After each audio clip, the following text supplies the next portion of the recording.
Welcome to my channel. ఈ వీడియోలో AP ప్రభుత్వ పెన్షనర్లందరికీ ఇప్పుడే అందిన తాజా వార్త అండి. పూర్తి వివరాలు వీడియోలో తెలుసుకుందాము. వీడియోని ఎక్కడే కానీ స్కిప్ చేయకుండా ఎండ్ వరకు చూడండి. అప్పుడే ఇన్ఫర్మేషన్ పూర్తిగా అర్థమవుతుంది. వీడియో చూస్తున్న ప్రతి ఒక్కరు వీడియోకి అయితే లైక్ చేయండి ఫ్రెండ్స్. వీడియోని తోటి ఉద్యోగ పెన్షన్ మిత్రులతో అయితే షేర్ చేయండి. కొత్తగా చూస్తున్న వారు మన ఛానల్ ఇంకా ఎవరైనా సబ్స్క్రైబ్ చేసుకున్నట్లయితే వెంటనే మన ఛానల్ని సబ్స్క్రైబ్ చేసుకోండి. దీని ద్వారా నేను చేసే లేటెస్ట్ వీడియోస్ అన్నీ మీ వరకు రీచ్ అవుతాయి. ఇక ఆలస్యం చేయకుండా వివరాల్లోకి అయితే వెళ్ళిపోదాము.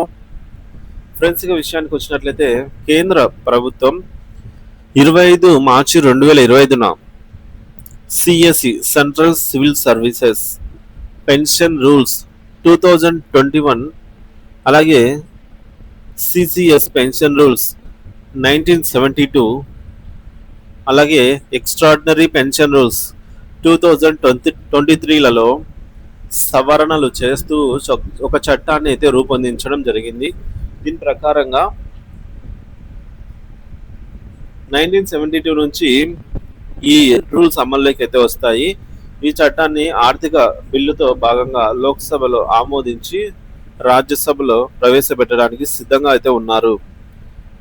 పెన్షనర్ల విభజన కీలక అంశాలండి. పెన్షనర్లను పాత పెన్షనర్లు, కొత్త పెన్షనర్లుగా వర్గీకరించే అధికారం ప్రభుత్వానికి ఉంటుంది. వేతన సంఘం సిఫార్సుల అమలు 8వ వేతన సంఘం 2026 జనవరి 1 నుంచి సిఫార్సులు అమలు చేస్తూ ఆ తర్వాత రిటైర్ అయిన వారికి పెరిగిన పెన్షన్ వర్తిస్తుంది. అంతకుముందు రిటైర్ అయిన వారికి వేతన సంఘం సిఫార్సులు వర్తించవు. విభజనకు కారణాలు. వేతన సంఘం సిఫార్సులు ఎప్పటి నుంచి అమలు చేయాలనే దానిపై కట్ ఆఫ్ తేదీలను నిర్ణయించే అధికారం ప్రభుత్వానికి అయితే ఉంది.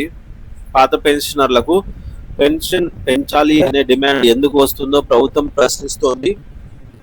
కోర్టు తీర్పులు, సుప్రీంకోర్టు వివిధ కేసుల్లో ఇచ్చిన తీర్పులను పరిగణలోకి తీసుకొని ఈ నిర్ణయం తీసుకున్నట్టు ప్రభుత్వం చెప్తోంది.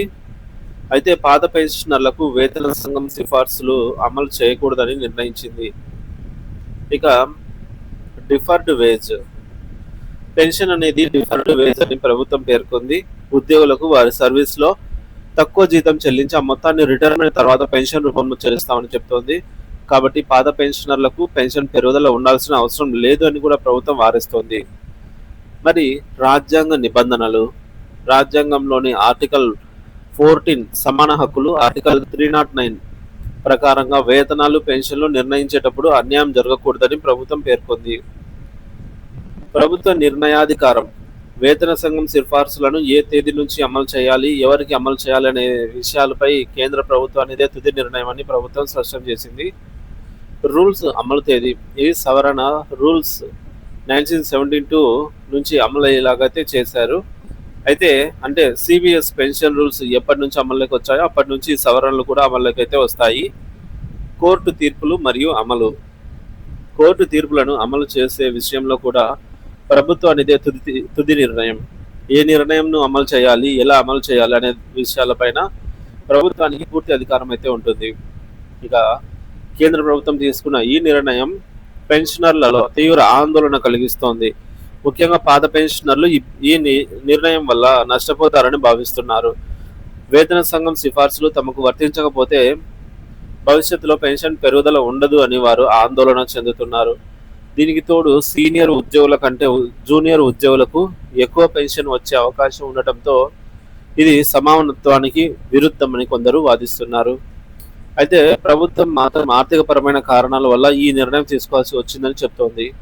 పాత పెన్షనర్లకు కూడా పెన్షన్ పెంచుకుంటూ పోతే ప్రభుత్వంపై ఆర్థిక భారం పెరుగుతుందని, కాబట్టి ఈ నిర్ణయం తప్పలేదని అంటోంది ప్రభుత్వం.